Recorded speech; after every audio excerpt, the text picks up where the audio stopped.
আরে মামা যাইতেছি কই আমরা? আরে মাম্মা যেদিকে গাড়ি যায় ওইদিকে যাবো। মামা ভিক্ষা করতে যাইতাছি। কি আর ভিক্ষা ভর্তি আছে, যাই আর রেস্টুরেন্টে যাবো, ভালো একটা জায়গায় যাবো। তো এর লাগে আমার ভাল লাগে। মাম্মা তোর যে এত ভাল লাগে আমি কয়া বুঝাইতে পারবো না। তুই কইলি কি মামা? তুই আবার কইল যা মামা, ল তাড়াতাড়ি ল। আরে মামা আমি থাকতে পারি, তোর আবার চিন্তা করস? হ্যাঁ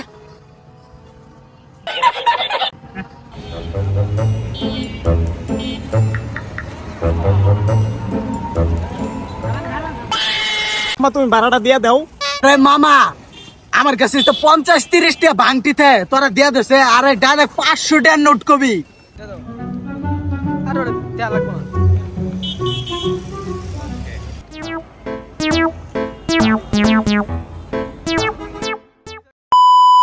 মাম্মা তুই যে ট্রিটটা দিলি না যে মাম্মা, চা ভালো লাগতেছে মাম্মা, আমি অনেক খুশি মাম্মা। আরে বুঝতে হবো না, তোদের বড় ভাই কি তোদের হুদায় খাওয়াইতেছে? আরে বেটা তোরা বেটা কিছু খাইতে আস না দেখে তেল লেগে গিয়ে তোদেরকে নিয়ে কি ট্রিটমেন্ট দিতারি না।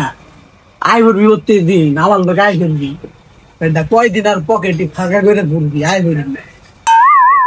ভাই তুই আসল দেহে আমরা বাচ্চা আছি রে, নাইলে এত সুন্দর সুন্দর ট্রিট আর এত সুন্দর সুন্দর মজার খাবার আমরা জীবনও খাইয়া পারতাম না রে। তোর নিয়ে আমার প্রাউড। আরে বেটা তোদের ঘরে খাওয়ান দেয় না দেখা আয় করবি, আমি কি না কইছি তোদের? বড় ভাই কি হুদাই তোদের লাগে? আমি ভাই আপনি যদি না থাকতেন তাইলে আমরা মনে হয় না খাই খাওয়া লাগতো। যে সুস্বাদু খাবার খাইতেছি ভাই মনের মতো।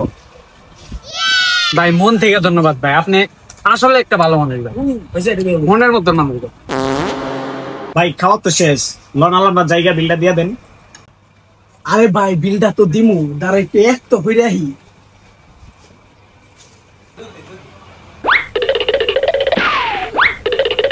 One day later.